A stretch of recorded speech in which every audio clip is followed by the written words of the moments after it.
Why public speaking is so important these days? Well, before that, I'm going to explain to you what is public speaking. Public speaking is the way that a person gives a message, information, etc., to an audience in a correct way, because it's that way and the correct way.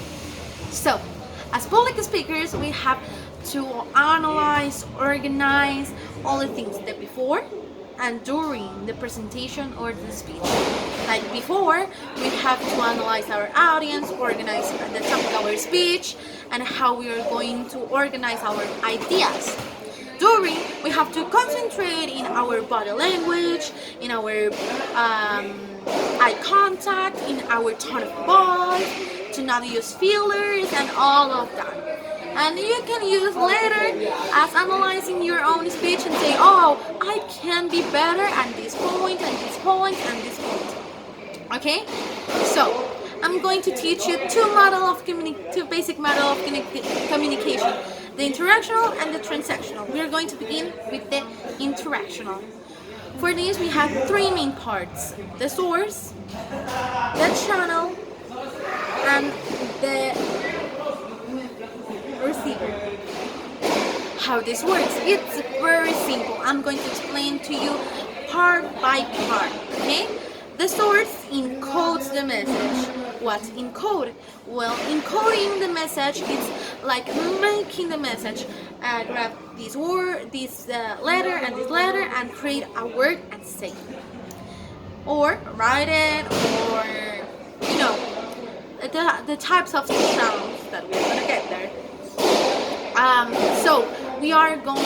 The source is going to encode a message and throw it, to a channel. In this case, the message is the public speaking and what it's involved. The channel is oral. It's oral. So it throws to a channel to the source. The receiver. The receiver decodes the message. What is the code? Understands what it's really about the message.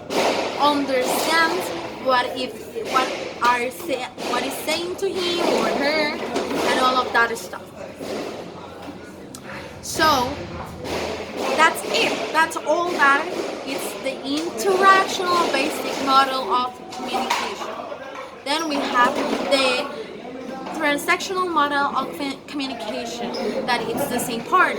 Source that encodes a message through a channel to the receiver that encodes it. When he already decodes it, he encodes a new message and have a feedback. And that's how the conversation is created.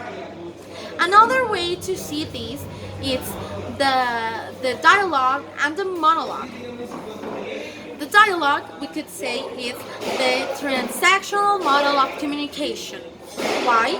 Because you are interacting with the source or with the receiver, and they are interacting each other, like, hi, how are you? Fine, thank you, and all of that.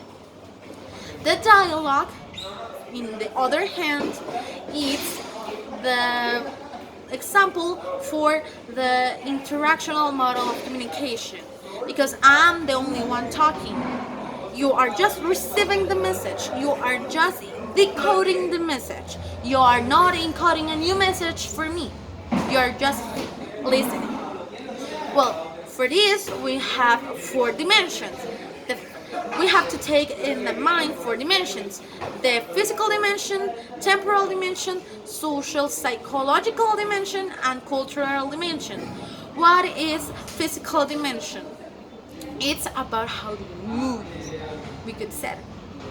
The temporal dimension, it's not all. It's about what the time that you give the speech. You have to know that it's appropriated. For example, you have to take in mind that in the morning they're going to have hungry. The cultural dimension is when you interact with all other the other cultures, the nations, and all that. The social psychological dimension is about the things that your audience. Okay, so with this, you already know the basic model communication, and we could say the translation of that it's the dialogue and monologue and the dimensions. I hope you this is helpful. Bye.